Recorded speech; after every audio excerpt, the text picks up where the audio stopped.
Muito boa tarde a todos. Boa tarde. Sejam bem-vindos ao nosso Porto de Encontro, à 108ª sessão do nosso Porto de Encontro. Terminamos esta tarde a 12ª temporada deste ciclo promovido pela Porto Editora, que mês após mês procura destacar a obra de grandes livros e de grandes autores. É o que vai acontecer naturalmente esta tarde. Tarde essa em que vamos acolher a muito esperada primeira apresentação pública da aguardada nova biografia de Luís de Camões, biografia essa a cargo de uma das grandes vozes da nossa literatura portuguesa atual. Como é habitual, além da convidada principal, sobre a qual já irei falar, contamos novamente com a presença de outros convidados que muito irão enriquecer esta sessão e são presenças contínuas, uma vez que não são estreias. Começo pela professora Isabel Ponce de Leão, que nos irá abrilhantar, enriquecer com a sua visão acerca do livro, o livro esse que ela já leu e que irá partilhar connosco essas mesmas impressões. Teremos também connosco a Paula Ventura, que irá assegurar as leituras esta tarde, presença esta que também muito nos honra.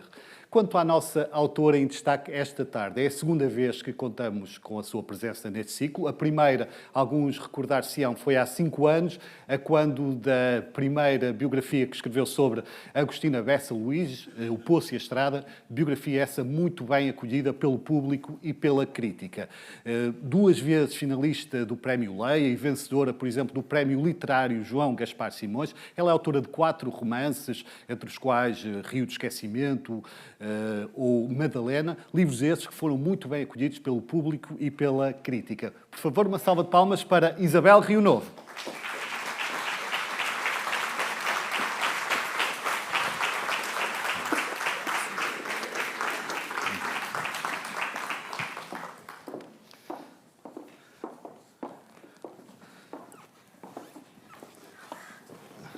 Bem-vinda, Isabel, a uma casa que também é tua, em que já cá estiveste, também quer como convidada, quer também como espectadora atenta.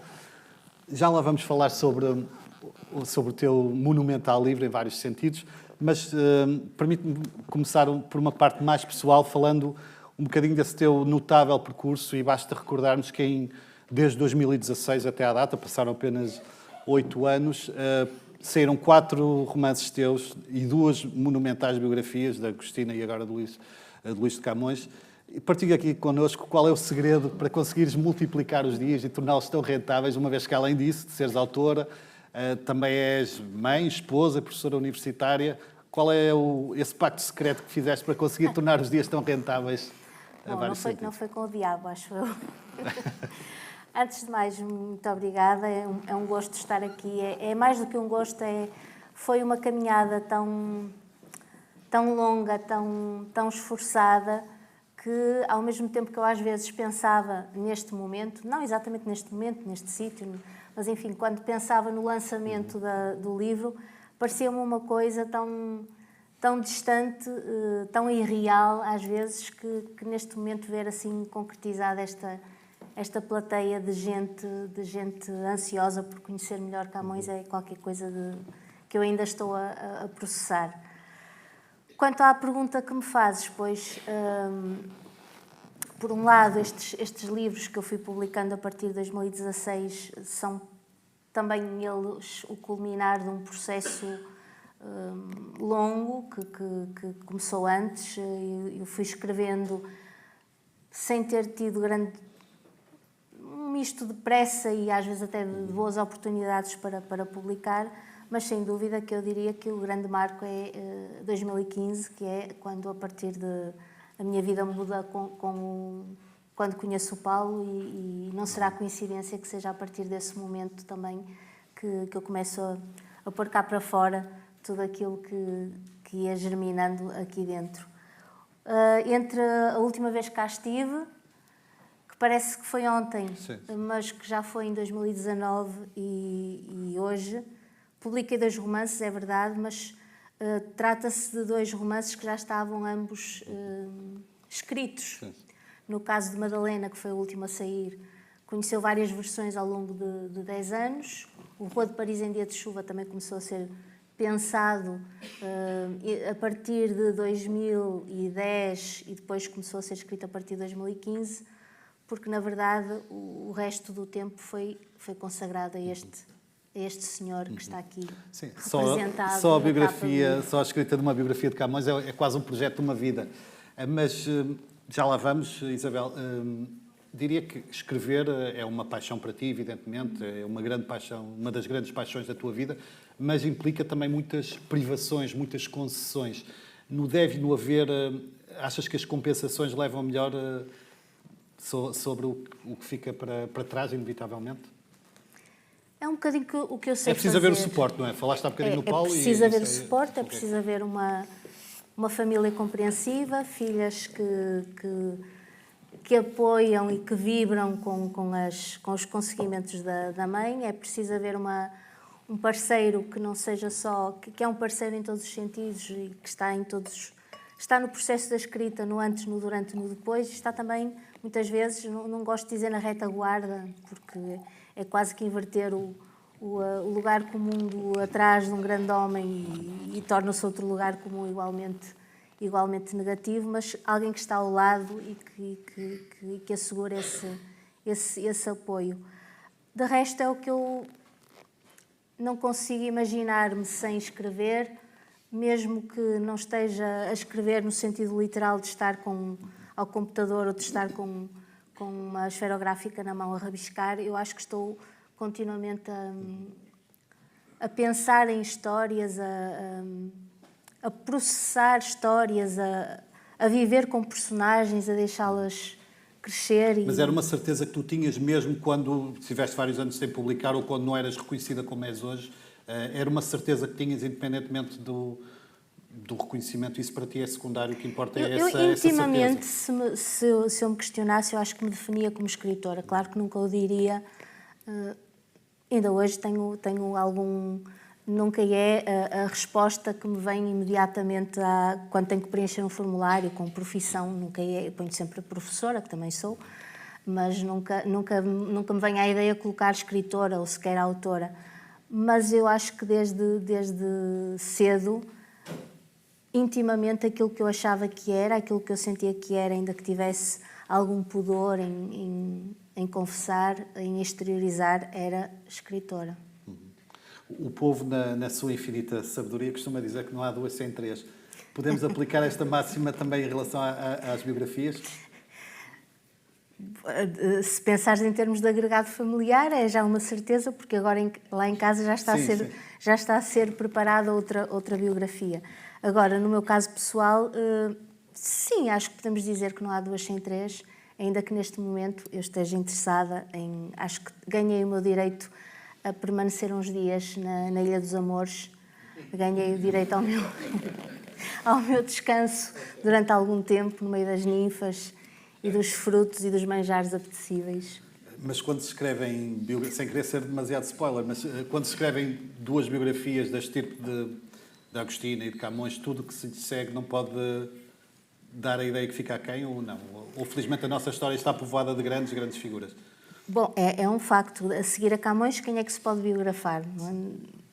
Qualquer que seja a concorrente ou o concorrente, não vai ser fácil.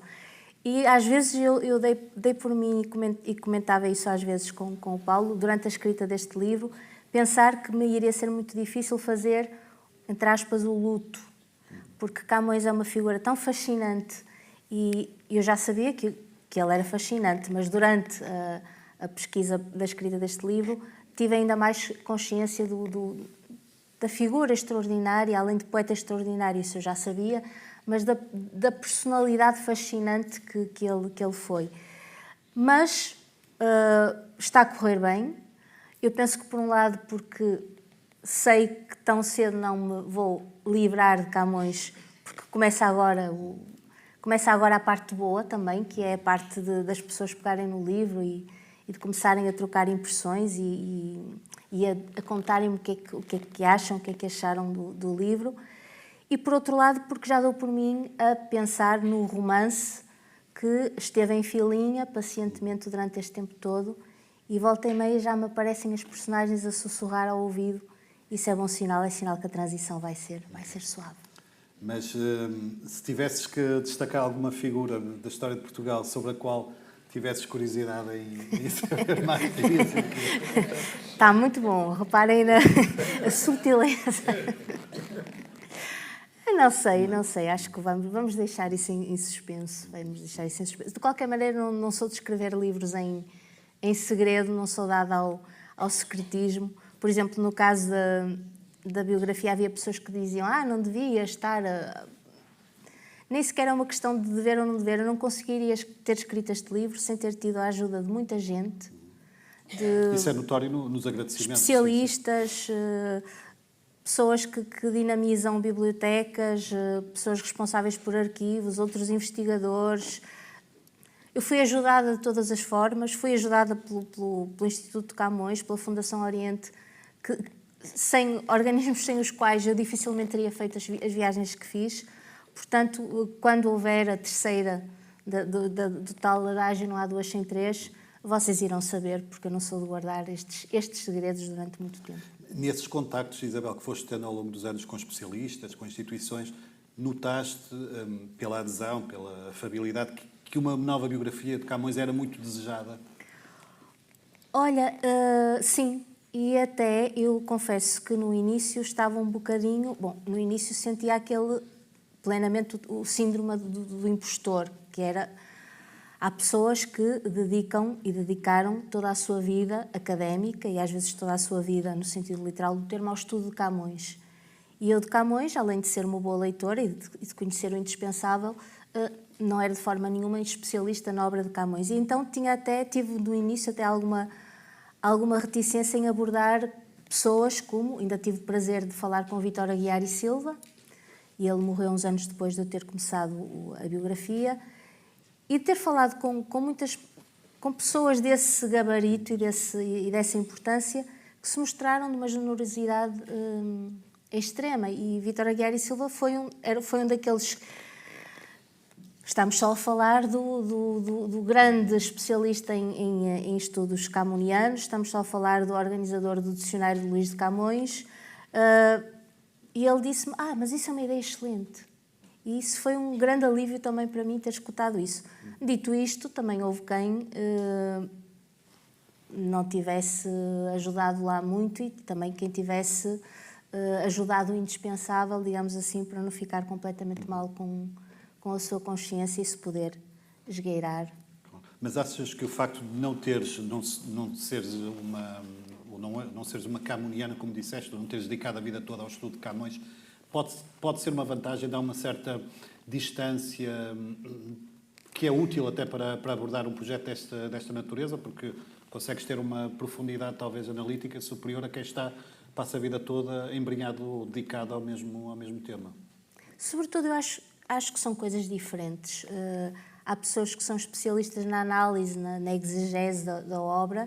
A minha missão era outra. A minha missão era, claro que não devo e não quereria contornar a obra, porque estamos a falar de um poeta. Vamos dizer o óbvio, a razão pela qual existe uma biografia de Camões é porque ele é o poeta excepcional que é. Portanto, estou a biografar um poeta, estou a biografar alguém de quem uma parte importantíssima da vida foi a escrita, não posso contornar, nem devo contornar isso. Agora, o meu intuito era outro, era uma biografia, era, portanto, perseguir, era indagar o homem, o indivíduo, a pessoa como nós, que existiu antes de ter sido convertido num símbolo, numa lenda, em tudo aquilo que Camões é, para além de ter sido um homem do seu tempo. Cada qual a seu modo, as biografias, quer da Agostina, quer agora de Camões, devem ter trazido inúmeros desafios, mas dirias que no caso da Agostina, entre uma certa falta de cooperação familiar, chamemos assim, e a distância temporal e algumas incertezas biográficas que rodeiam a vida de Camões, qual delas é que se foi ainda mais complicada? Consegues eleger? Acho que são desafios completamente diferentes. No caso da Agostina, havia uma grande vantagem, que era eu própria tinha conhecido a Agostina, nunca privei com ela, nunca fiz parte do seu círculo de amigos, mas conhecia pessoalmente a Agostina e pude falar com pessoas, e temos aqui uma delas que se vai juntar a nós daqui a pouco, pessoas que, tendo privado com a Agostina, me deram o seu testemunho. E tive muita gente mesmo que vinha ter comigo, espontaneamente, oferecer fotografias, cartas, relatos, episódios. Tive essa vantagem de conseguir carregar um conjunto importante de testemunhos. No caso de Camões, pois, todos sabemos, é mais ou menos uma certeza que eu própria tinha antes de partir para a escrita, que as fontes não são abundantes. Também não são, às vezes, tão dramaticamente escassas como se ouve dizer, porque parece que às vezes circula aí uma espécie de aviso trágico à navegação de que é impossível escrever uma biografia de Camões porque não existem fontes. Isso também é interessante, porque, por um lado, no meio desse anúncio dramático, queixamo-nos de saber muito pouco sobre Camões. Sabemos tão pouco, é uma pena, é o nosso poeta maior, é o símbolo da nacionalidade e sabemos tão pouco, mas ao mesmo tempo parece que queremos que ele permaneça rodeado de uma certa névoa, de um certo mistério, quase como se fosse... Não podemos beliscar a imagem do mito.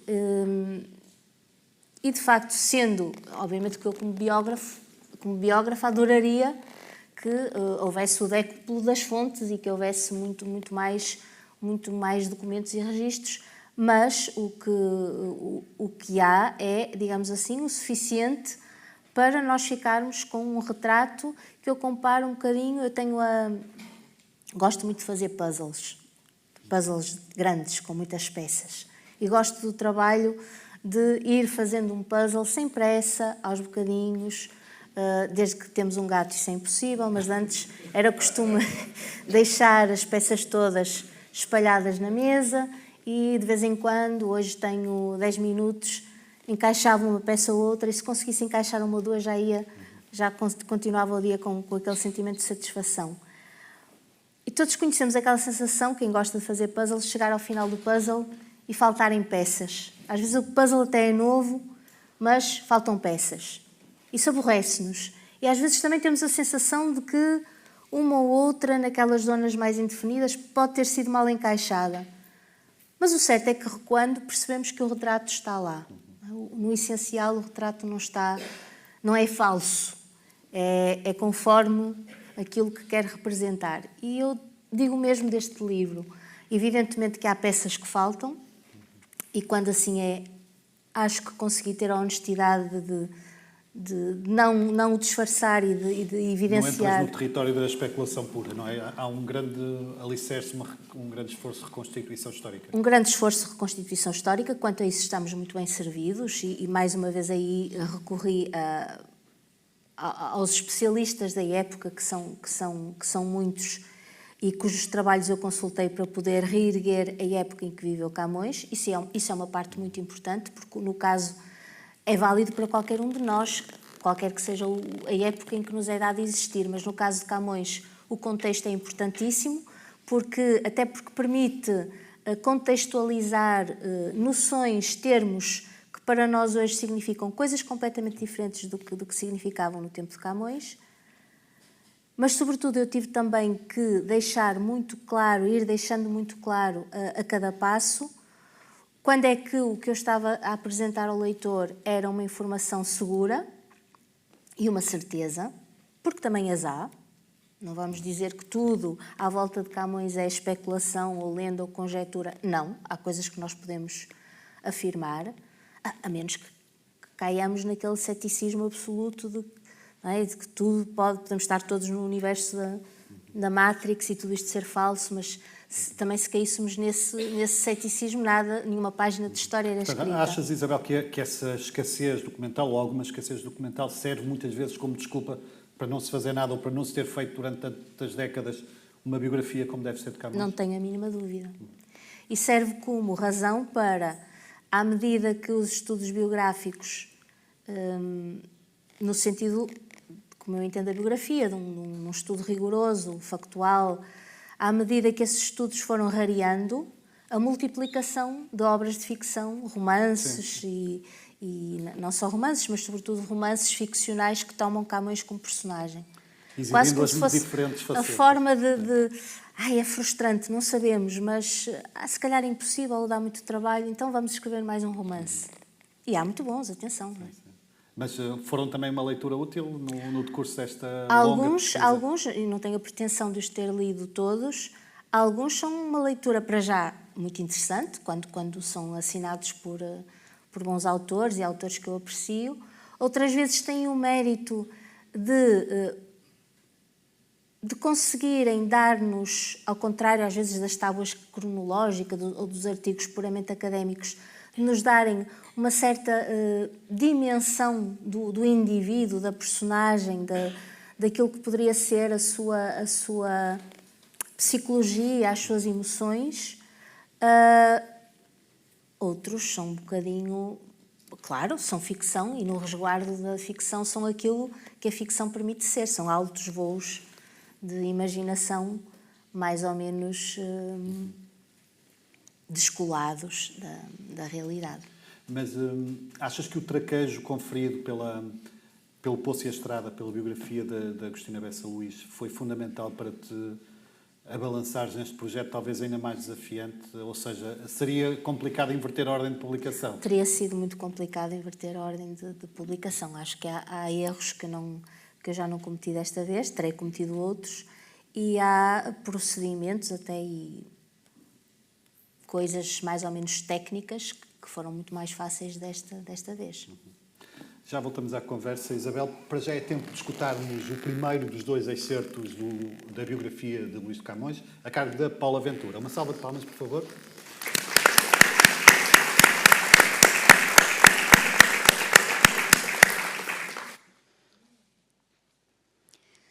A oeste da região espanhola da Galiza, perto da Ria de Vigo, estende-se o belíssimo Val Minhor.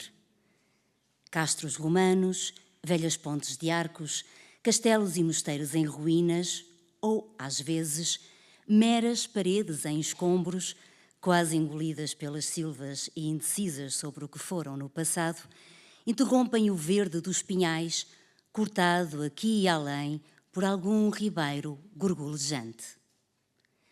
Em Nigran, mais exatamente numa pequena localidade chamada Camus, sobrevivem alguns monumentos medievais, como a igreja românica com a sua torre de pedra ou a casa solarenga, hoje convertida em hotel. Nesse lugar, convizinhando, quem sabe com a igreja ou a casa brazonada, existia há 8 séculos uma construção feudal, o Solar dos Camões, onde nasceu o trisavô de Luís Vaz de Camões, o primeiro da sua família a vir para Portugal. O apelido do poeta proveio, pois, de um topónimo cuja pronúncia e grafia em português evoluiriam para Camões. Como qualquer nome de lugar, o próprio topónimo também tinha a sua origem, e essa estava no nome de uma ave aquática pernalta que ainda hoje encontra refúgio na área protegida dos terrenos alagados do estuário do rio Minhor e das praias que se avistam do Monte Parada. Poetas clássicos como Aristófanes, Plínio e Juvenal também chamavam Porfírio a esse pássaro de plumagem azul, bico e patas vermelhas. Na Galiza e em Portugal usava-se o nome Camão ou Caimão, segundo a grafia atual.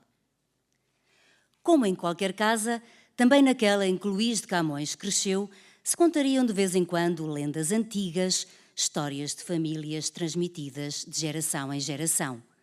Algumas teriam que ver com o patronímico, e destas é provável que algumas aludissem às suas origens fabulosas.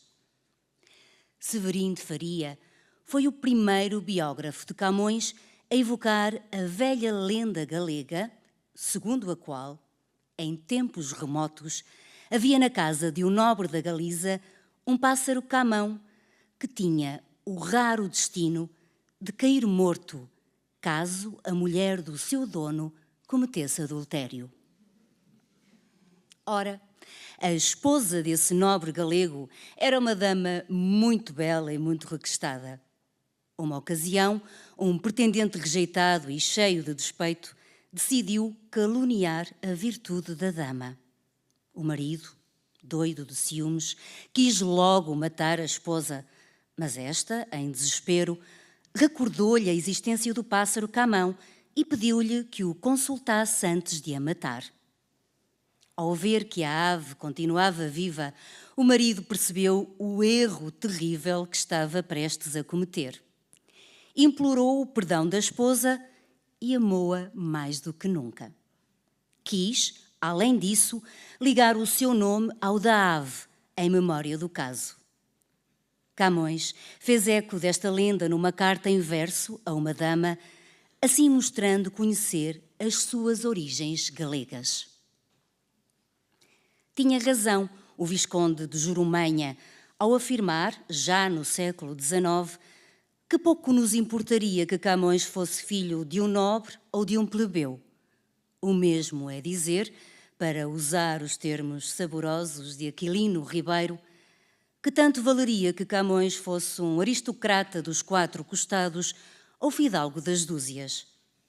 Ter ou não ter sangue nobre, com tudo o que isso significava na época, não seria determinante para o seu talento, nem influiria no conceito que fazemos dele. É verdade. A questão é que cada indivíduo é também aquilo que lhe dizem ser. Da obra de Camões transparecem, a cada passo, uma consciência aristocrática, o sentimento orgulhoso de pertença à ordem da nobreza, ainda que nobreza pobre, a importância atribuída à genealogia, uma concepção do mundo herdeira da mentalidade medieval que vê nos feitos de armas o sinal distintivo da fidalguia, o apreço pelos pais ilustres. Camões cresceu a sentir-se nobre, porque foi isso que lhe transmitiram. Um castelo de pedra na Galiza, a lenda de um pássaro que interpretava os sentimentos femininos, avós que, como veremos, combateram e navegaram, não são um mau princípio para evocar uma linhagem que, pela via paterna, começou num trisavô galego, soldado e poeta.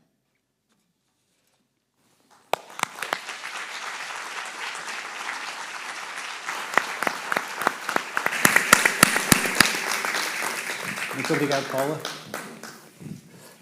Isabel, o que nos apresentas aqui em Fortuna, Caso, Tempo e Sorte no fundo, é uma biografia de um Camões despido dos muitos mitos que o rodeiam e com que fomos mimoseados ao longo dos anos. Encontramos, no fundo, um retrato de corpo inteiro, com todas as suas virtudes e defeitos. De que forma é que achas esta releitura do homem pode ajudar a dar uma nova visão do poeta? Bom, ainda que quando esta biografia foi pensada pelo seu editor e quando foi pensada por mim antes mesmo de a escrever, a biografia vale como por si só, não é? Normalmente quem lê biografias são pessoas que se interessam pela narrativa de uma vida, se interessam no fundo por uma forma literária de não ficção e querem conhecer uma pessoa, só que uma pessoa não ficcionada, uma pessoa que existiu realmente. E portanto aí eu diria que se a biografia pode interessar alguém que não consigo conceber essa pessoa, mas alguém que eventualmente não se interesse minimamente pela poesia de Camões, mas queira ainda assim conhecer um homem que foi tudo aquilo que alguém, ou quase tudo aquilo que alguém poderia ser no século XVI. Que conhecimento é que pode trazer a biografia, ou que acréscimo de conhecimento é que pode trazer a biografia, quando, ainda há pouco te dizia que especialistas na obra há imensos e com um trabalho que eu respeito e em que colhi grandes ensinamentos.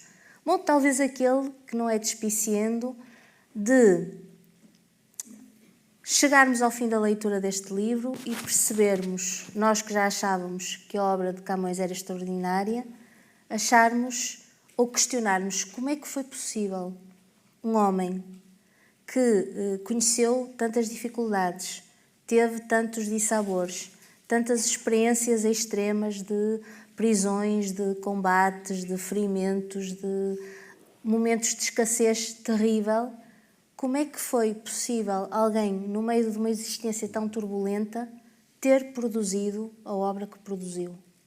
E desse choque, que para mim foi muitas vezes um choque, desse choque a obra de Camões só pode sair ainda mais enaltecida, porque realmente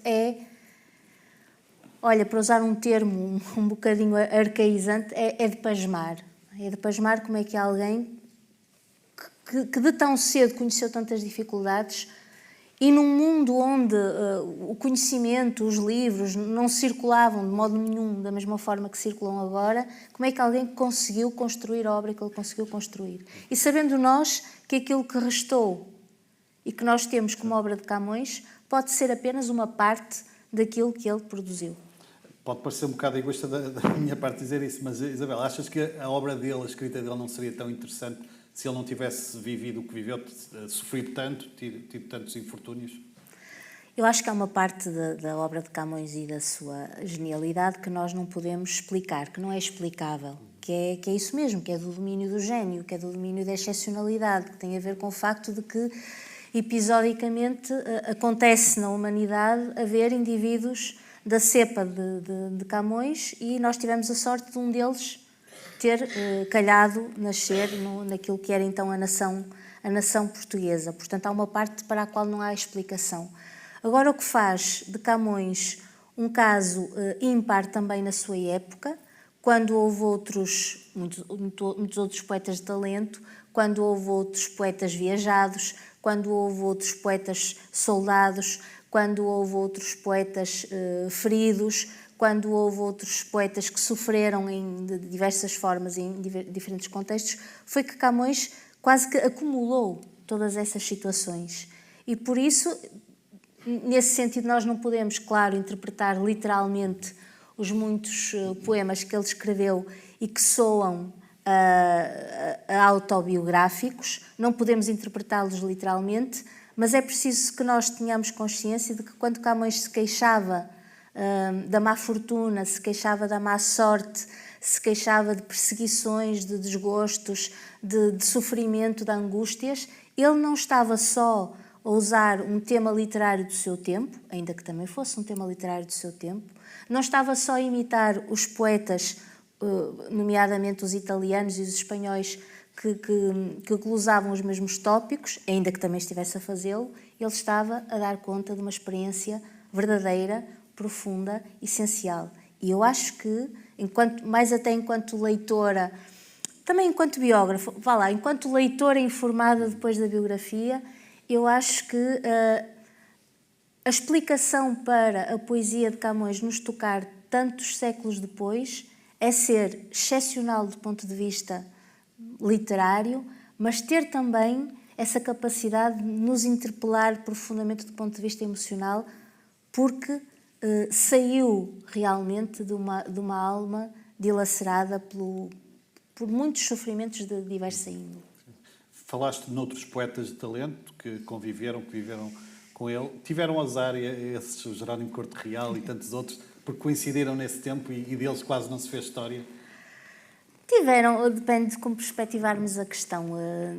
Alguns, por exemplo, o Jerónimo Corte Real viveu relativamente bem, ou bastante bem, portanto, está por provar, e quando soubermos disso já não vamos ter a possibilidade de fazer esta conversa e de refazer este Porto de Encontro, está por provar se nós depois da morte gostamos muito de ter homenagens e de ter um dia com o nosso nome e vamos gostar muito dessas glórias póstumas, porque se não for o caso, todos esses que tiveram azar, foi muita sorte, porque viveram bem, gozaram de reconhecimento, não passaram fome, como Camões passou muitas vezes.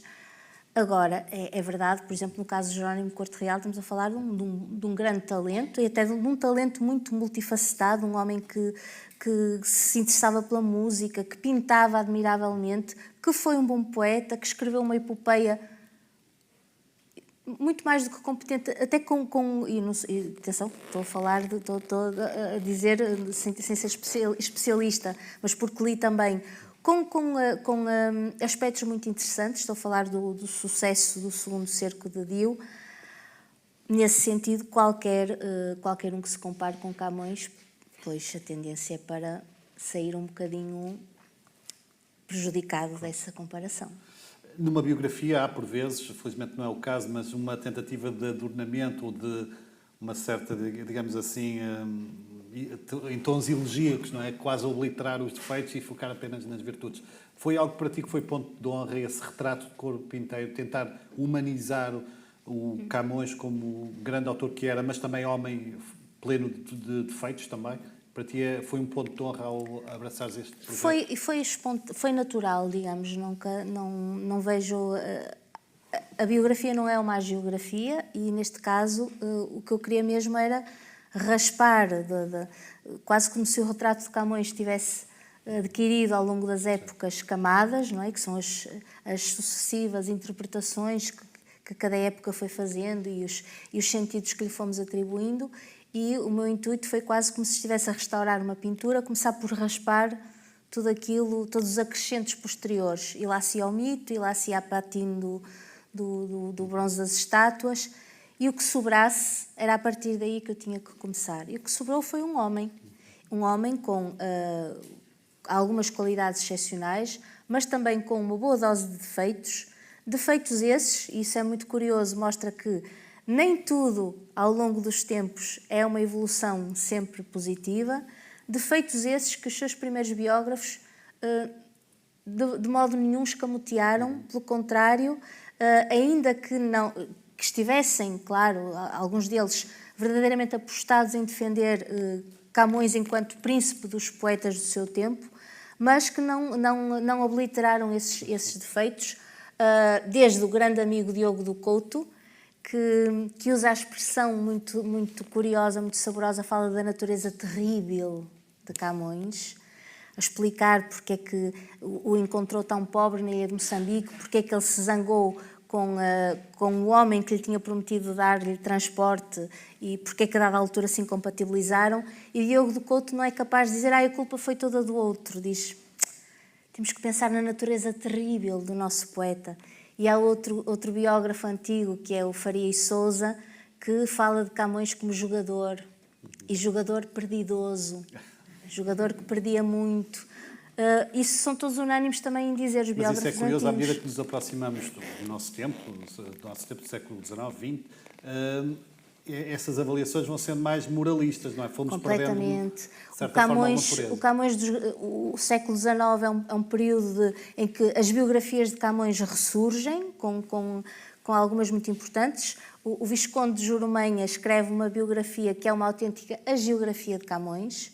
Tudo aquilo que é suscetível de manchar a imagem do grande épico é resolvida em 3 penadas, os desacatos, o acontecimento que o leva à prisão, que foi uma agressão, digamos, hoje teria sido acusado de tentativa de homicídio ou de homicídio na forma tentada.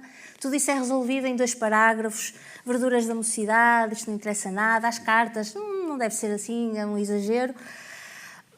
Mas repara, por exemplo, o Visconde de Jurumanha, que escreve essa biografia completamente idealizada e romantizada, e todos os outros à volta dele, tem, por exemplo, o mérito de ter passado 30 anos a vasculhar nos arquivos, literalmente na poeira dos arquivos, não estavam digitalizados como estão agora, e se não tivesse sido ele, não tínhamos os documentos que temos hoje de Camões, aqueles que ninguém contesta, nomeadamente a Carta de Perdão.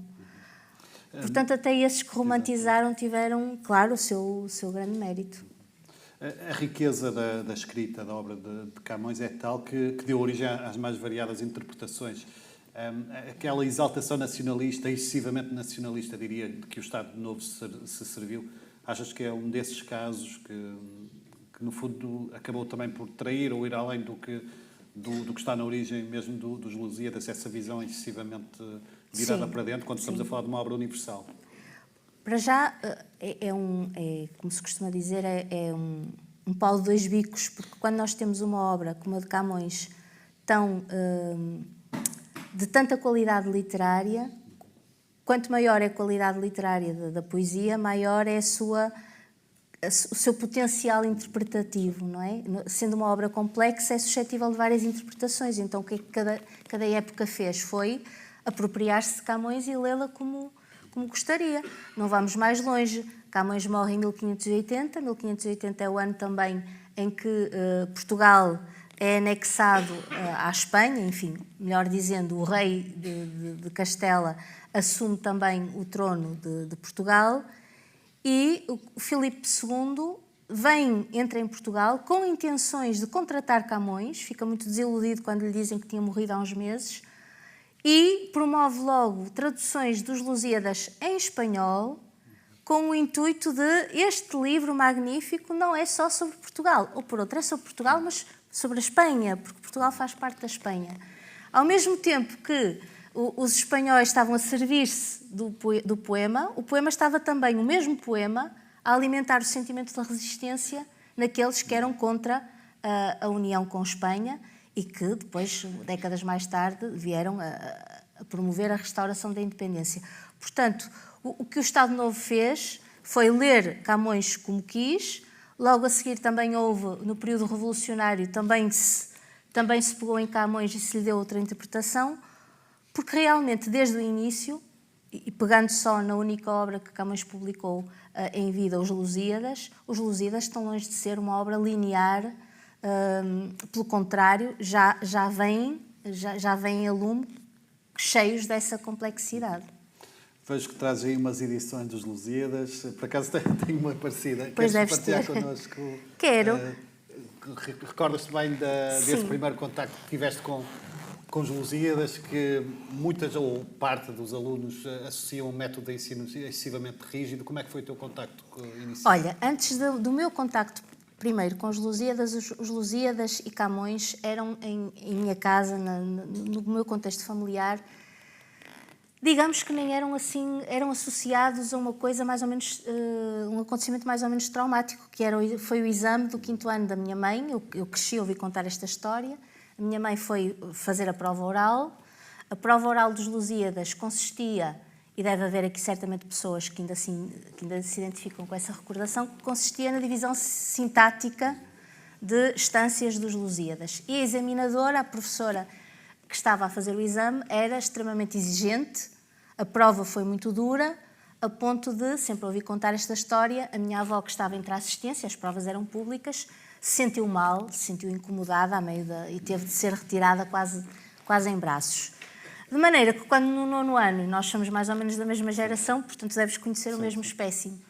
Quando chegámos ao 9º ano, eu tinha no manual escolar algumas partes dos Lusíadas, eu ia assim com algum pé atrás.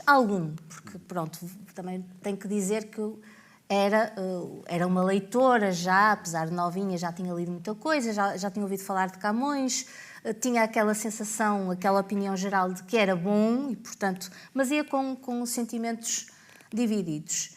E depois todos sabemos, os alunos sabem, os professores que estão espartilhados pelos programas, pelo pouco tempo do que dispõem, todos sabemos que dar episódios recortados de algo que é concebido como um livro inteiro, como um livro completo, como uma narrativa completa, é complicado. Mas eu tive um grande mérito, e eu não sei se foi por conselho da minha professora na altura, se foi por iniciativa do meu pai. O meu pai ofereceu-me os Lusíadas. Eu tenho aqui os meus primeiros Lusíadas. O meu pai, que está ali na primeira fila, uma salva de palmas para ele.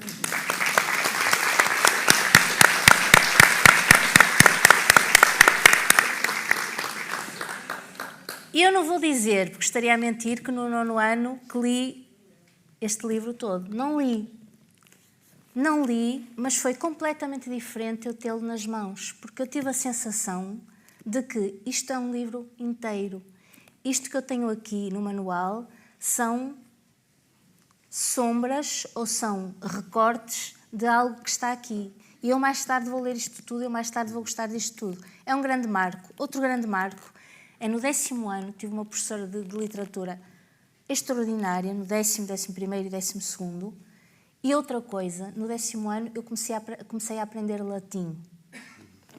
E quando eu comecei a aprender latim, que depois aprendi durante o secundário e depois na universidade, aí eu tive a dimensão do quanto este autor pensava cada palavra em função de 1001 critérios. O critério da rima, o critério da métrica, o critério da sonoridade, o critério das ínfimas nuances de sentido que cada palavra contém. E vim a descobrir durante a biografia que os primeiros biógrafos, todos diziam que Camões era... o seu trabalho de revisão do texto era meticuloso e minucioso. Há um biógrafo que diz que ele punha centos, milhares, milhões de cuidados em cada palavra. Mas em relação a esse primeiro contacto no 9º ano, o que é ainda assim que acontece? Não achas que para transmitir melhor, não haveria outras formas menos rígidas para transmitir o encantamento estilístico, linguístico, literário, sem entrar nessa visão muito estruturalista? É complicado porque, repare, eu não era sequer uma leitora inexperiente e, no entanto, eu sentia aquele impacto de encontrar formas arcaizantes, de encontrar uma sintaxe complexa. Acho que nesse sentido, e vemos isso também pelas nossas miúdas, é mais fácil entrar em Camões através da poesia lírica, até porque todos os sentimentos de que Camões lírico fala, o sujeito poético nos poemas de Camões, são coisas com que é fácil identificarmos-nos, não é? E são coisas como o amor, a saudade, o sofrimento, a sensação de se estar num sítio onde se foi feliz com a pessoa de quem se gostou e esse sítio ser quase insuportável quando lá estamos. São universais humanos com quem é muito fácil nós identificarmos e que não têm a desvantagem de muitas vezes estarem associados às tais interpretações de que o pobre Camões não tem culpa, mas que lhes foram sucessivamente acrescentadas dos tais sentidos patrióticos e muitas vezes nacionalistas, de formas que Camões nem sequer tinha em mente. Isabel, o teu livro, a tua biografia, demonstra-nos da melhor forma possível que o Camões erudito, livresco, genial, convivia com o Camões mais mundano, mais boémio, brigão até. Encontras uma unidade em todas essas dimensões ou ele era, no fundo, o resultado de todas essas pequenas, grandes contradições? Essa duplicidade que nos faz, que no século XIX aos nossos românticos já fazia muita confusão, de haver um Camões autor de poesia sublime e ao mesmo tempo alguém que frequentava o submundo da capital, que frequentava tabernas, lupanares, que andava em bando, como a Carta de Perdão diz de forma muito explícita, que se envolvia em todo tipo de brigas e de agressões a ponto de ter ido parar ao tronco de Lisboa por isso. Tudo isso que a nós, herdeiros dessa visão romântica, nos parece incompatível, para os seus primeiros biógrafos era algo muito natural. Eles estavam muito perto dessa época e na época não havia essa separação entre os dois mundos. Os dois fazem parte de Camões e o Camões, mesmo o Camões indisciplinado, que fervia em pouca água, até um bocadinho, de certa forma, agressivo, era o Camões que também escrevia, porque nesses contextos ele improvisava, ele escrevia poemas que não eram de certeza esses dedicados às damas de passo, mas que podiam muito bem ser... O dom da escrita, da poesia, era muito útil, não é? Até para fins de sobrevivência. Os frequentadores desses ambientes também gostavam de poesia e uma das coisas, por exemplo, há uma carta que ele escreve de Goa, quando já está na Índia, a queixar-se das mulheres dos bordéis de Goa porque não gostam de poesia. O que nos diz, indiretamente, que muitos dos versos que ele escrevia também não eram só para as damas de palácio, mas eram também para essas mulheres. Portanto, achas que a escrita era, no fundo, o único elemento capaz de agregar, de unir todos esses estados de alma distintos e até opostos? Não, porque... Claro que é o principal, mas os fidalgos, os nobres, eram capazes de sair de um serão palaciano e a seguir irem também para os copos nas tabernas. Não era tão incomum nesse tempo? Não era incomum, não eram mundos compartimentados como para nós hoje nos parecem, não é? Incompatíveis, a ponto de, para muita gente, para muitos biógrafos de Camões há um século, Sim, há um século, porque entretanto também não há assim muitas biografias. Quase que quase que se dividiam entre os que optavam por um Camões e os que optavam por outro. Nunca podiam ser dos dois. Por exemplo, Aquilino tem uma obra magnífica sobre Camões, em todos os sentidos, saborosíssima. Para Aquilino, Camões é todo o Camões das cartas em prosa, dos mal cozinhados, desse ambiente de submundo. Para Hernani Cidade, por exemplo, Camões é a entidade, é o poeta de haute couture, não é? O poeta sublime. Os dois parece que são incompatíveis e quase que era preciso optar por um ou por outro. Quando, na verdade, o Camões verdadeiro está entre os dois e nos dois. Isabel, falaste há pouco de Goa, foi um dos locais a que foste, tal como Galiza, Moçambique. O que é que trouxe esse contacto com os locais por onde o Camões passou há tantos séculos? Traz sempre qualquer coisa e eu gosto muito de, mesmo quando estou a escrever escrita de ficção, gosto de ir aos lugares, ainda que depois os lugares do livro nunca vão ser os lugares reais que os inspiram. Em todas essas viagens eu colhi coisas diferentes. Por exemplo, Goa, eu sabia que a Goa de Camões praticamente já não existe. A Goa Velha está agora reduzida a meia dúzia de edifícios, de vestígios arquitetónicos, troços da antiga muralha. Mas eu tinha curiosidade de ver como é que era aquilo a que Camões chamou o outro mundo agora. O Paulo já lá tinha ido, ele contava muitas coisas e hoje é muito fácil para nós vermos imagens, não é? Vermos filmes, vermos documentários, mas apesar de tudo a sensação de chegar lá é muito diferente. E quando eu penso que se no século XXI, e que já vamos com essas imagens prévias, chegar a um lugar como Goa, ainda nos dá aquele impacto de ser um mundo completamente diferente, o cheiro, a atmosfera, o calor, a terra. Imaginemos o que seria depois de 6 meses de viagem, 6 meses quando tudo corria bem, quando a viagem era boa, depois de 6 meses numa nau, desembarcar naquele sítio e ter esse impacto. Fazemos uma pequena ideia do que era para Camões e para as centenas de homens e de mulheres. Nós hoje queixamos de viagens de meia dúzia de horas, não é? Exatamente, e se demoramos 24 horas dizemos chegar lá é infernal.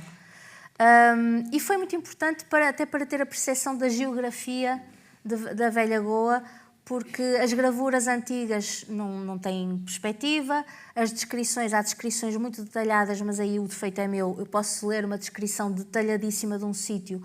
Aqui a prisão fazia corpo com, era contígua a, ficava atrás de... Tudo parece que faz sentido, mas depois tudo se desmorona.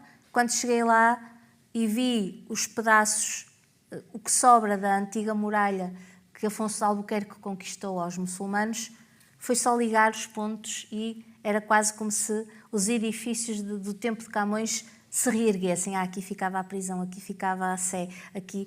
Pronto, tudo faz sentido. E da prisão, então, via-se realmente o leito do rio. No caso da ilha de Moçambique, é um lugar onde temos ainda, agora, a sensação de tempo parado. Parece que está muito, muito, muito igual e tem coisas ainda muito iguais ao tempo de Camões. E foi muito importante também porque Camões, na viagem de regresso, quando, por causa da tal sua natureza terrível, se zanga com Pero Barreto exige-lhe o pagamento do dinheiro que lhe tinha pago para a viagem e deixa-o ficar na ilha de Moçambique. E ficar na ilha de Moçambique, se ainda hoje é complicadíssimo chegar lá, na altura era literalmente ficar na ilha de Moçambique, não havia escapatória. Consegue ver-se o continente a 3 km de distância, vê-se perfeitamente os palmares, só que era o território do inimigo, não passava pela cabeça de ninguém ir para lá. Da ilha de Moçambique só saía de barco. E só saía de barco ou para Goa, que era de onde ele tinha vindo, de qualquer maneira ele também não tinha dinheiro para isso, ou para Lisboa, e que era onde ele queria chegar e também não tinha dinheiro para isso. Portanto, ficar preso lá era literalmente ficar preso lá.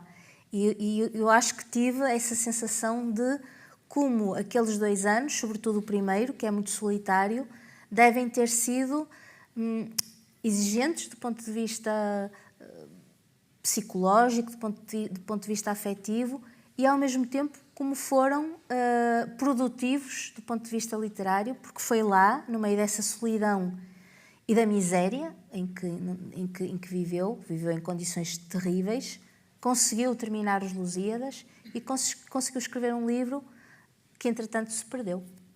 Sim, sim. Sobre o qual nunca mais se saberá e há quem diga que poderia ser tão valioso ou tão... Quanto os Lusíadas. Só mais uma questão antes de escutarmos o segundo excerto da Paula Ventura, Isabel.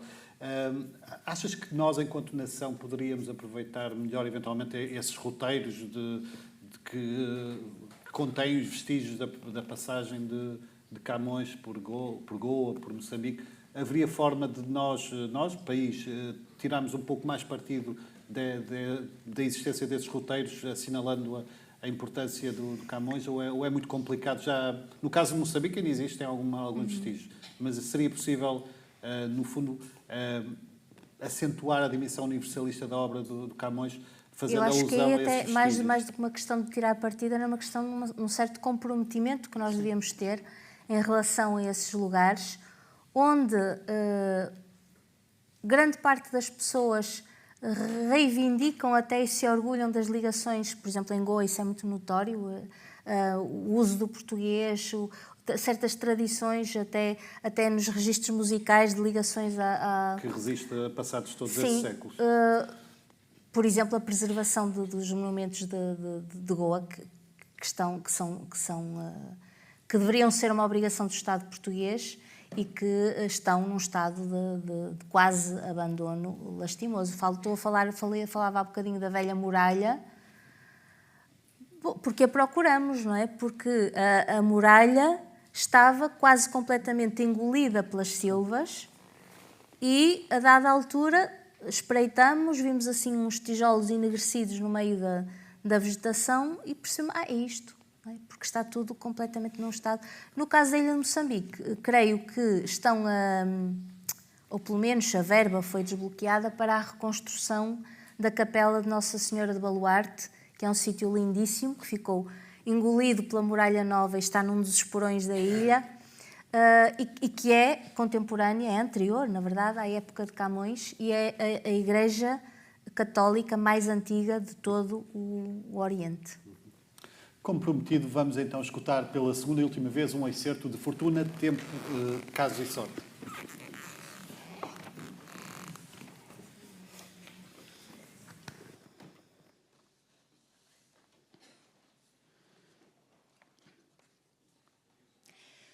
Todos os biógrafos antigos foram unânimes em declarar a miséria em que decorreu o final da vida de Camões, para o que contribuiria o pouco valor da tencinha, como resmungava Pedro de Maris, a irregularidade com que era paga, a forma como deveria ser mal administrada e a inexistência de outras fontes regulares de rendimento. Nem todos os estudiosos, contudo, têm acreditado na extrema pobreza de Camões. Para uns, ela afigura-se incontestável, para outros, trata-se de um exagero romântico. Antes fosse. São tantos os testemunhos contemporâneos acerca da indigência do poeta que, ainda que muitos fossem exagerados, o que subjace depois de expurgado o excesso bastaria para caracterizar uma situação de penúria. Pedro de Maris afirmou claramente que Camões viveu em tanta pobreza que, se não tivera um jau, chamado António, que da Índia trouxe, que de noite pedia esmola para o ajudar a sustentar, não pudera aturar a vida. Faria e Sousa confirmou a miséria de viver de esmola, que para ele, dizem, pedia de noite um escravo que tinha trazido da China. O episódio é perfeitamente plausível. Se é certo que a pobreza envergonhada sempre existiu, para Camões, homem de sangue nobre, autor publicado e reconhecido, seria humilhante ver-se numa situação de pobreza exposta aos olhares de todos. Para que não fosse ele a pedir o dinheiro em público, era António, o jau, que de noite pedia de porta em porta esmola. Se António saía às ocultas de Camões a mendigar o pão do dia seguinte, ou se Camões para cúmulo da humilhação, sabia disso e fazia de conta que não, isso já não se pode saber.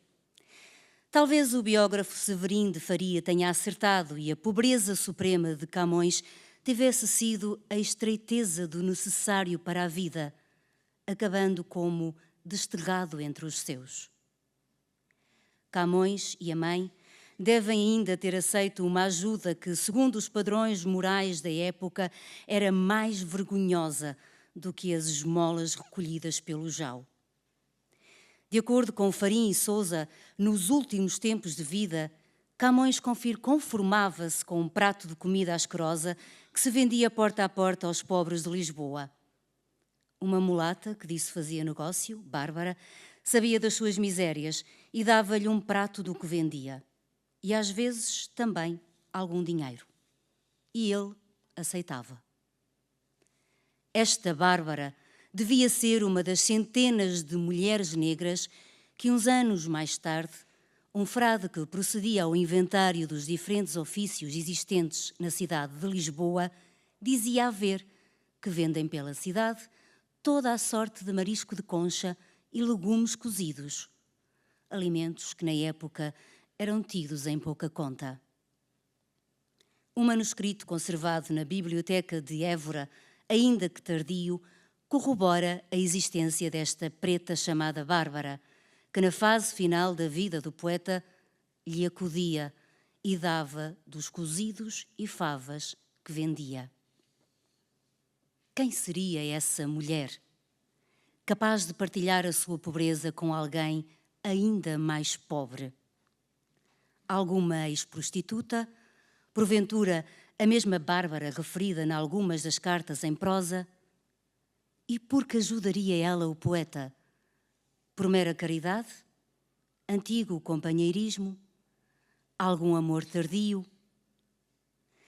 Sem querer extrair à força da obra camoniana informações sobre a vida do autor, sempre direi que não é impossível que as célebres endechas dedicadas a uma Bárbara cativa ressoem a beleza, agora talvez mais espiritual do que física, desta Bárbara cativa que tinha cativo, aquele que, ainda mais pela cor da pele e pela condição social, estava talhado para ser o dono e senhor na relação. Como sempre, isso não invalida que, para escrever as ditas endechas, Camões se tenha inspirado nas várias mulheres de pele negra que foi conhecendo. Em suma, Camões era pobre. Faria e Sousa falou da fome e das outras injúrias do tempo que ele conheceu. É certo que ao longo dos séculos, e à medida que o homem se foi convertendo em mito, o retrato da miséria foi-se carregando de tons cada vez mais sombrios. Mas nem por isso deixa de corresponder à verdade. A miséria agravava a debilidade do corpo, aumentava a depressão, apressava a evolução da doença. Diogo do Couto, brutal na sua simplicidade, resumiu: e em Portugal morreu este excelente poeta em pura pobreza.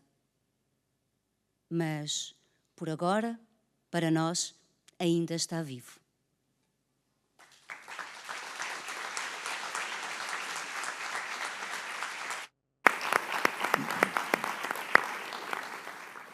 Vamos continuar a falar de fortuna, caso, tempo e sorte, mas agora convocando a presença da professora catedrática Isabel Vaz Ponce de Leão, para quem peço uma salva de palmas, por favor.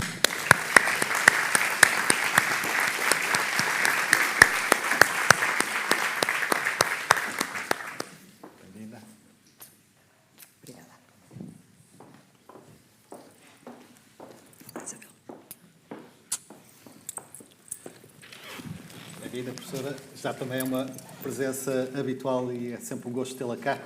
Sei que leu atentamente o livro. Com que estado de espírito chegou ao final desta majestosa obra? Deixe-me começar por estes preliminares Sim, que nós temos sempre que fazer, que é agradecer o convite, dizer que é uma honra estar aqui, que já não é a primeira vez.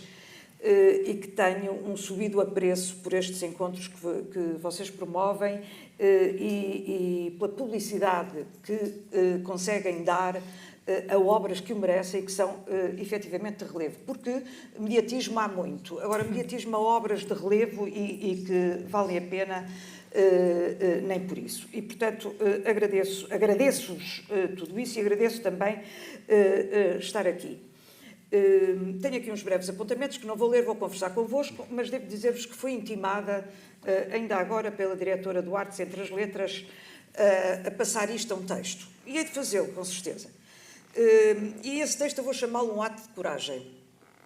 Porque, de facto, eu acho que Isabel é uma pessoa muito corajosa. Ela está bem apoiada, naturalmente, mas é uma pessoa muito corajosa, porque se foi meter num meio de um gueto bastante restrito e de pessoas, naturalmente, de muita qualidade, e conseguiu, eu lembro-me perfeitamente, estou-me a lembrar, por exemplo, das guerras e de palavras, obviamente, que havia entre o professor Aníbal Pinto Castro, da Faculdade de Letras de Coimbra, e o José Hermano Saraiva, que todos nós conhecemos da televisão, as discussões acesas que eles tinham por causa do nascimento de Camões, por causa dos restos de Camões, etc, etc. E nunca havia consensos.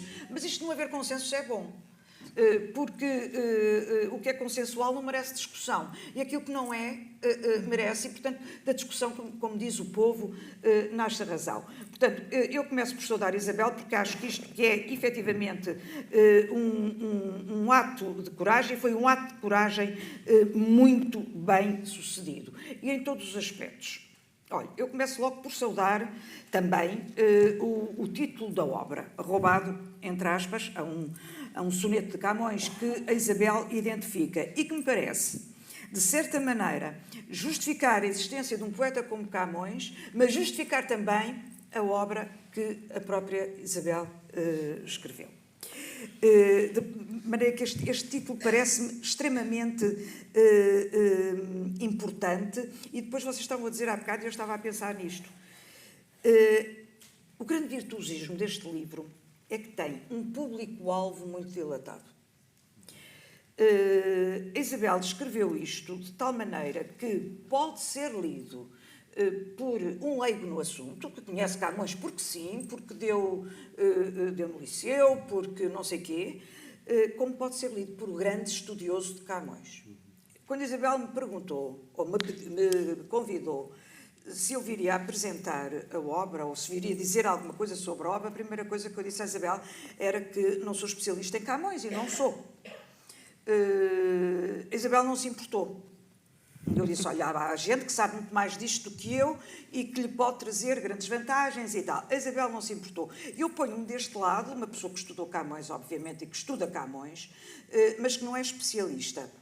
E sinto-me à vontade para tecer determinadas conjecturas. Quer dizer, eu não vou discutir com a Isabel onde é que o Camões nasceu. Aliás, todas as cidades queriam que Camões já tivesse nascido.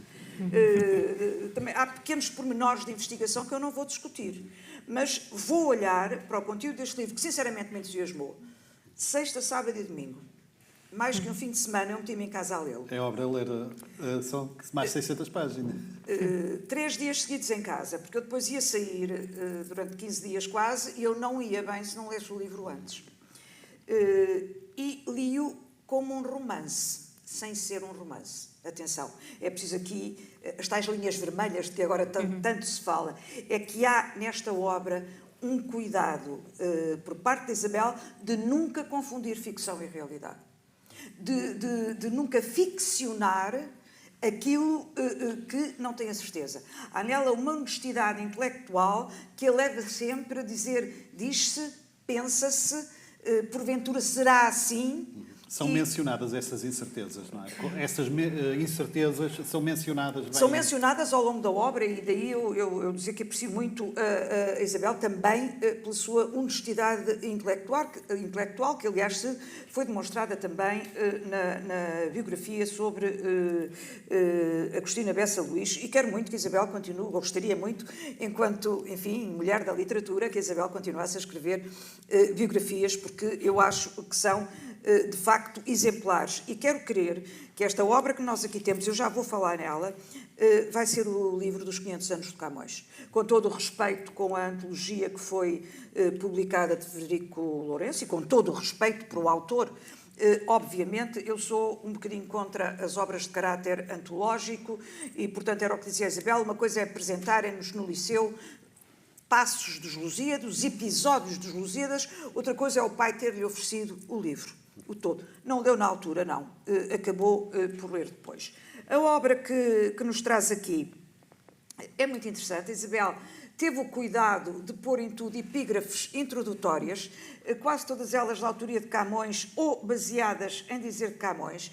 Essas epígrafes são, em meu entender, extremamente úteis porque abrem logo uma perspectiva daquilo que nos espera no capítulo seguinte. Portanto, quer dizer que em termos metodológicos há aqui um pescar de olho ao leitor mais incauto. E eu cada vez sou mais contra a cultura da elite. Temos que ir às bases e trazer as bases para as elites e acabar com determinados elitismos. Portanto, estas epígrafes, para mim, são extremamente importantes. A Isabel depois estruturou o livro de uma forma... Eu ia dizer uma coisa, mas se calhar não devo, quer dizer, vê-se que é professora, não é? É que nós temos uma preocupação académica de estruturar bem as coisas, o princípio, o meio e o fim, como é que estas coisas se vão desenvolver. E estes 39 capítulos que a Isabel aqui põe têm uma sequencialidade, têm uma harmonia entre si, que nem sempre é usual. Ela não pretende, como pretende muita da literatura contemporânea, baralhar o leitor. Ela pretende esclarecer o leitor. E nós temos que privilegiar estes jovens escritores que chegam até nós com o objetivo de serem entendidos e de não causar ruído a uma eventual percepção. Depois eu tenho que dar também uma palavra sobre o aparato paratextual. Riquíssimo. Encontra-se aqui as notas, portanto, são mais de 100 e tal páginas, não é? Entre notas de rodapé e bibliografia. Uma bibliografia consistente que vai buscar os antigos e vem aos modernos, que não descarta rigorosamente nada, que não entra, não vai citar um porque é de um grupo e citar outro porque é de outro grupo, e isto acreditem que acontece, é mais recorrente do que se pode imaginar. Não, aqui está tudo. Eu penso que há poucas bibliografias tão completas de Camões como esta que aqui aparece, e depois as notas de rodapé. As notas de rodapé sabiamente postas no fim do livro. Por acaso, eu quando faço um trabalho académico ponho as notas de rodapé, mesmo em rodapé. Não é rodapé, é enfim, as notas finais. Ponho, mas é um trabalho académico. Mas este livro não é um trabalho académico, embora seja também um trabalho académico. É o tal trabalho que é o tal livro que vai abranger várias camadas de leitores e que, de facto, se torna muito mais leve tendo as notas de rodapé no final. Os especialistas, os estudiosos, quem pretenda determinados esclarecimentos, obviamente que está sistematicamente a andar para trás e para a frente, o que não é confortável. Mas quem quer ler isto e quem quer continuar, e como eu disse há pouco, eu li isto como um romance, é muito mais confortável as coisas tal como nos são apresentados. Eu acho que a estas virtudes que eu estou, e são de facto, que eu estou a apontar no livro, eu sinto, Isabel há bocado falava que foi aos sítios que respirou, que cheirou, etc. Eu respirei Camões neste livro. E respirei ainda mais quando o tive em suporte de papel. Aliás, tive ocasião de dizer, uma coisa é lê-lo no PDF, outra coisa é quando o livro me chegou a casa em suporte de papel. Eu respirei Camões. E ao tê-lo respirado nos sítios que visitou, tem a porta aberta para um trabalho notável que abrange o literaturismo. Era interessantíssimo, Isabel, pensar em termos de futuro num trabalho sobre os percursos de Camões, que tem aqui já todos esmiuçados. Basta avançar mais um bocadinho. Fica a dica, os bons livros dão-nos sempre dicas para novos trabalhos. O trabalho de investigação está feito, não é? É o trabalho de investigação está feito, é isso. Se eu tiver a falar muito, manda-me falar. Sente ter conseguido aceder ao homem para lá do mito e do poeta, através das páginas deste livro, conseguiu conhecer, aceder ao homem? Consegui. Aliás, quer dizer, também não sou uma ignorante em Camões, eu há muito que tinha acedido ao homem. Mas consegui, senti o homem, senti bater o coração do homem. Vou-vos explicar porquê. Também pela escrita de Isabel. É que Isabel tem uma escrita límpida, escorreita, sem palavras desnecessárias, que dão um ritmo e um brilhantismo muito grande ao texto, e portanto que apaixonam a pessoa. E apaixona, deixe-me só aqui um parênteses, também nas partes descritivas, porque qualquer descrição, quando nós estamos a ler uma obra, a descrição é um momento parado, é um momento estático, sobretudo a miudagem por vezes detesta esses momentos. E Isabel consegue fazer descrições vivas, com um apelo muito grande ao visualismo. Houve passagens em que me lembrei, embora pois devido às distâncias naturalmente, de certos passos das crónicas de Fernão Lopes, aquele gosto pelo pormenor, aquela sensibilidade, aquela descrição sinestésica que aqui aparece, levou-me até perto do homem. Foi muito importante ter feito questão de ir aos locais, não é? Não, isso é fundamental, não é imprescindível. Estou-me a lembrar do António Lobatundes dizer que isso era imprescindível. Não, não é imprescindível, mas é extremamente importante e extremamente enriquecedor as pessoas terem o tal saber de experiência feita, que afinal é o saber de Camões. Eu, quando me referi a este pormenor descritivo, estava-me a referir, por exemplo, à partida do Dom Sebastião para Alcácer Quibir, que foi uma das partes que eu gostei imenso de ler e que fui lá 2 vezes. O homem. Sim, Camões para mim sempre foi um ser mortal. Aliás, ele morreu, deu-me razão. Senão ainda há que estar bem. Ele está ali. Era um ser mortal. E eu acho que nós felizmente, somos um povo que temos tido vários génios. Não muitos, também não convém que sejam muitos. Ora, a genialidade vem sempre acompanhada de algumas descompensações, de algumas disforias em termos comportamentais. O comportamento de Camões não me assusta nada. Eu acho que mais ou menos, porque há uma coisa que a Isabel faz muito bem, que se preocupa muito bem. A Isabel mandou às malvas os estruturalistas e foi estudar a história do tempo de Camões. E era absolutamente imprescindível fazê-lo.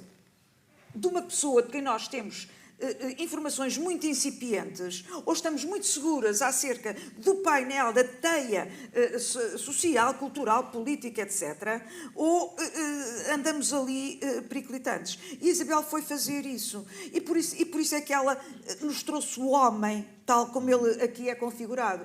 E este Camões, como eu vos dizia, não me admira. Eu sempre achei que o Camões era um irreverente, era um pinga-amor. Como toda a malta naquele tempo resolvia os problemas à pancadaria, mas isso era normal.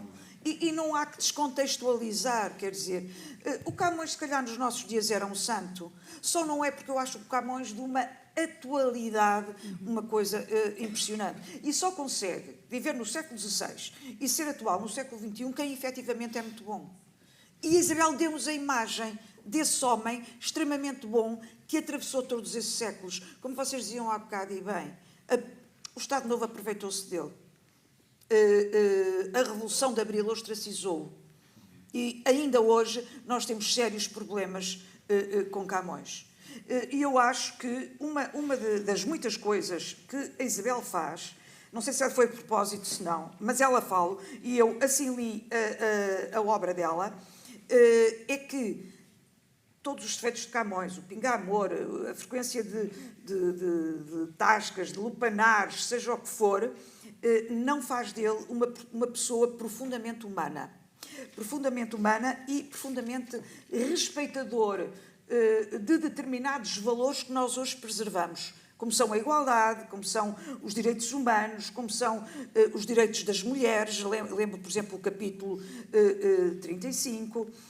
E por isso, eu acho que este livro vem dar uma lição muito grande, porque agora está na moda dizer-se que Camões foi um mulherengo, que Camões foi um esclavagista, olha, não sei mais o quê, não é nada disso. Isto é a geração Uc, a que a Isabel dá uma pancada enorme. Camões foi um homem do seu tempo. Camões defendeu uma mulher que estava presa. Camões trouxe o seu escravo, já toda a gente tinha um escravo, que tratou lindamente e que o tratou a ele e que está imortalizado por todo o nosso país. Não podemos olhar para uma figura do século XVI à luz do século XXI, quer dizer, isto é uma coisa que não cabe na cabeça de ninguém. E eu não sei se a Isabel tem essa intenção, se não, desculpe lá, se calhar vão-lhe bater assim, mas que me batam a mim. A minha leitura é esta, quer dizer, epítetos de mulherengo, de esclavagista, de reacionário, não. Não, a Isabel salvaguarda tudo isto aqui. A geração que lhe quer pôr esses epítetos é melhor repensar e ler o livro da Isabel. Mas ela sabe perfeitamente que, lendo em realidade, e mostra-o no livro, são coisas perfeitamente opostas, mas que se tangem e que suportam uma à outra. E não podemos também descartar esta tangente que o Camões mitificado nos apresenta. Depois eu já respondo a mais perguntas, deixe-me só acabar isto muito rapidamente e dizer-vos o seguinte. Eu adorei o capítulo 7º, Inveja a toda a gente. É, para mim, o capítulo mais atual desta obra. É aquele que transporta Camões para o século XXI. E a inveja é a palavra-chave. Quanto ao resto, dizer que, aliás já disse, em termos metodológicos, esta obra é perfeita. Quer na condução da investigação, quer no cotejo de fontes, quer na forma cauta como Isabel afirma certas coisas, dando sempre a abertura para o contraditório. E depois, não há aqui...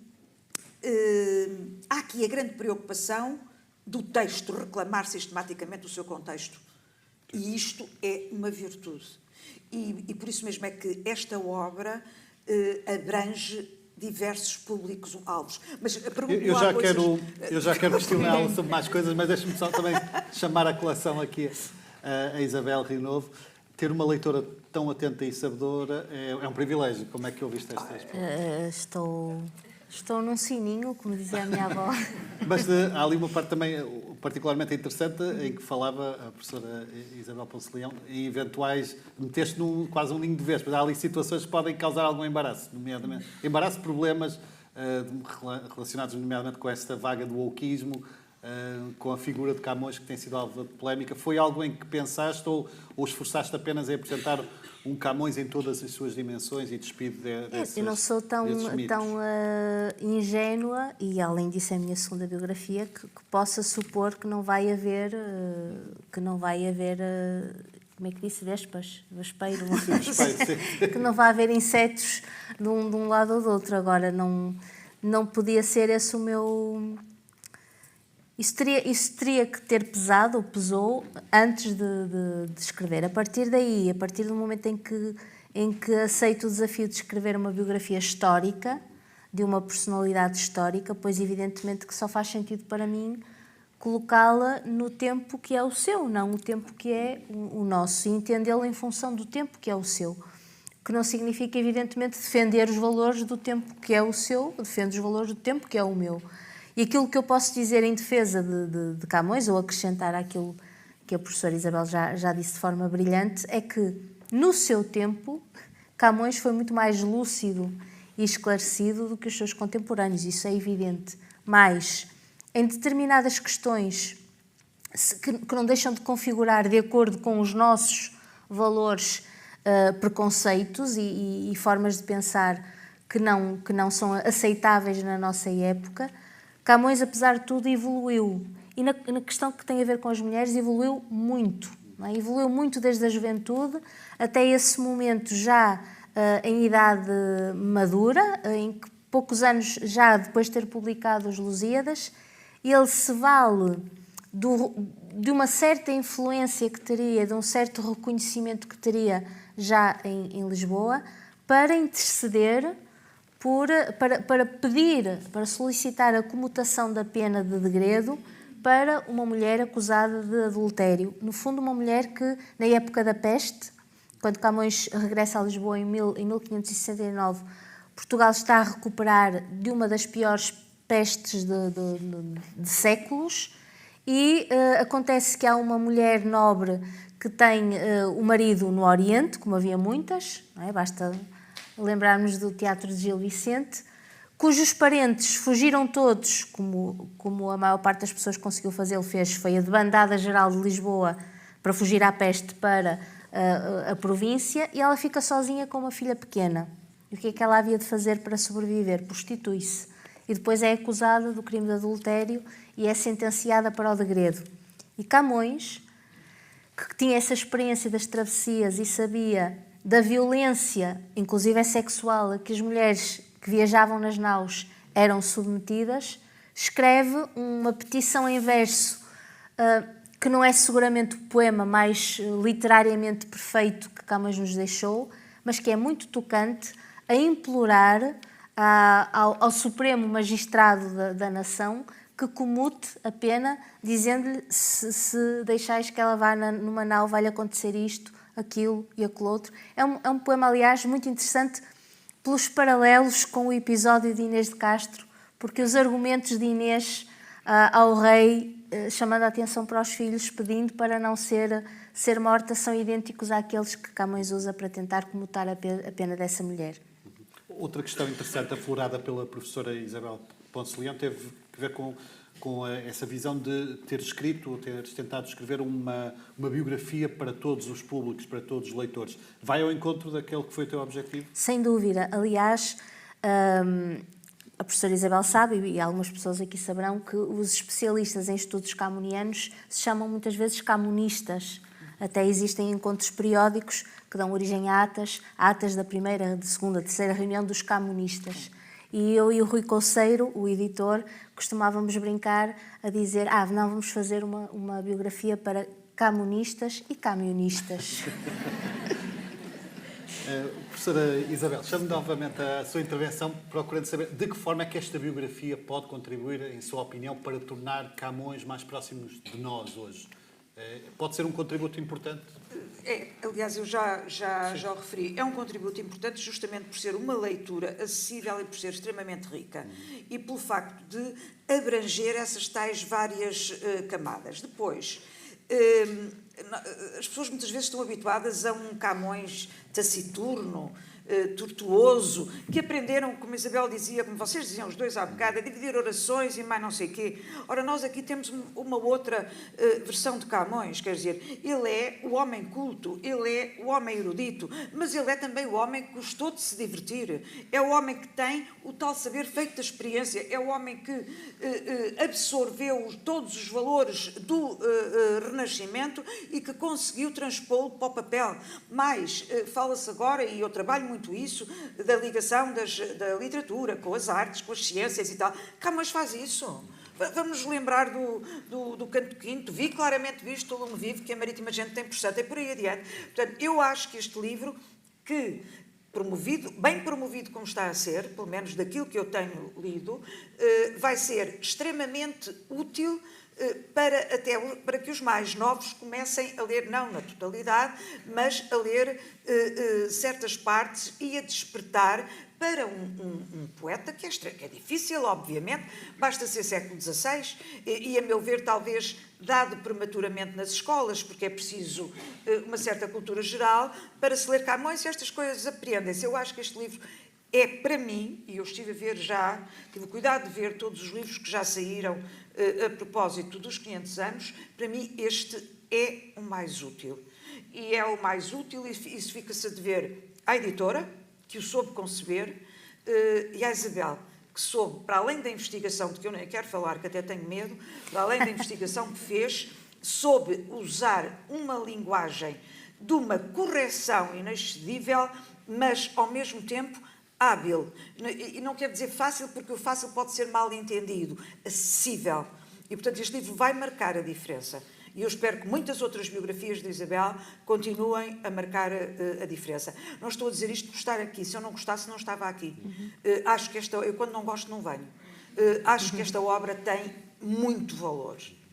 Ultrapassou tudo aquilo que eu estava à espera. Vai ter críticas? Claro que sim. Mas quem publica um livro, quem põe um livro no escaparate de uma livraria, tem que contar com as pessoas que gostam e com as pessoas que não gostam. E depois nós sabemos perfeitamente que não é só na área das letras, mas nós temos um feitiozito desgraçado para isso. Há sempre os guetos e as capelas. E ela foi-se meter num nicho de grandes nomes, não é? Os falecidos Vasco Graça Moura e Vítor Aguiar e Silva. E todos os seus discípulos que continuam agora. A Isabel sabe perfeitamente onde é que se foi meter, mas também não serão esses que lhe farão mal. Hão de ser outros, talvez, menos poderosos e mais incautos. Mas não há aqui matéria para isso, porque a Isabel nunca se assume aqui como dona da verdade.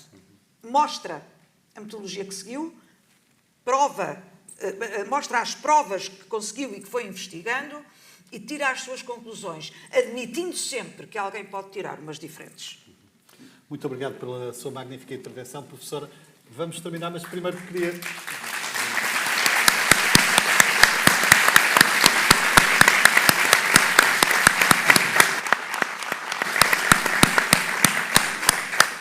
Uma questão final também, Isabel, em relação ao acolhimento. A professora Isabel Poço de Leão já aflorou isso. Estás muito expectante em relação ao acolhimento? Estás mais à espera de uma reação positiva por parte dos leitores comuns, leitores generalistas, ou tens a particular curiosidade em relação à forma como poderá ser acolhido o livro no seio dos camunistas?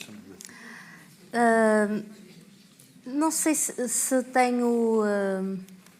Se curiosidade é o termo, eu acho que aí tanto vale quando se escreve uma biografia como quando se escreve um romance, quando se publica um livro, é fechar uma fase, terminar uma parte e começar outra, porque aí o livro ganha vida nos leitores. A diferença será, e ainda na sexta-feira noutra sessão falávamos eu e o Paulo disso, é que quando escrevemos uma biografia temos uma responsabilidade não só perante o leitor, mas parece que temos uma responsabilidade para com o biografado. É quase como se tivéssemos que prestar contas não só a quem vai fazer o favor de escolher o nosso livro do meio dos outros e escolher lê-lo, mas temos uma responsabilidade também para com a pessoa, o amigo, neste caso, acho que ele não se importa que eu trate assim agora, a quem escolhemos dar vida. E é sobretudo isso que eu sinto, uma certa expectativa, uma certa responsabilidade, e fico à espera. Muito sinceramente fico à espera dos camionistas, dos comunistas e de todos os mistérios aí pelo meio. Muito obrigado. Obrigado, Isabel Rio Novo. Obrigada. Obrigado, Isabel Vasconcelos. Obrigada. E obrigado, Paulo Ventura. Obrigada.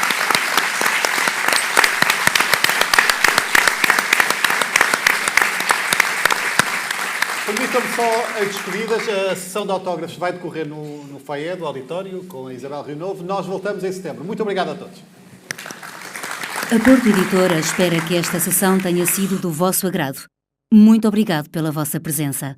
O Porto de Encontro conta com o apoio da Câmara Municipal do Porto, das Livrarias Bertrand, do Jornal de Notícias e da Antena 1. Acompanhe toda a programação em portoeditora.pt/Porto de Encontro e deixe os seus comentários em facebook.com/Porto de Encontro. Obrigado e boas leituras.